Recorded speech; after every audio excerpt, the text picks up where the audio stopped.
منځ خو چې دی نو نبی علیه السلام باندې پای وخت کې پوره شوی چې کله معراج په شپه باندې تللی نو دا څنګه ترتیب و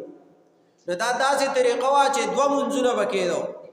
او دا ورته نبی علیه السلام ته جبریل امین وحی خفي راوړې وه چې ته به مونځ کوې د اودس طریقه ورته ښودلې وه هغه اوږده طریقه ده او اوږد داستان دی چې جبریل امین راغی او ځمکې له خپره پرېښوده د هغې نه اوبه راووتې او نبی علیه السلام ته وایي چې ته ما ته ګوره چې زه څنګه طریقه کوم داسې به ته کوې جبریل امین اودس وکړو او بیا نبی علیه السلام ته وایي اوس داسې ته وکړه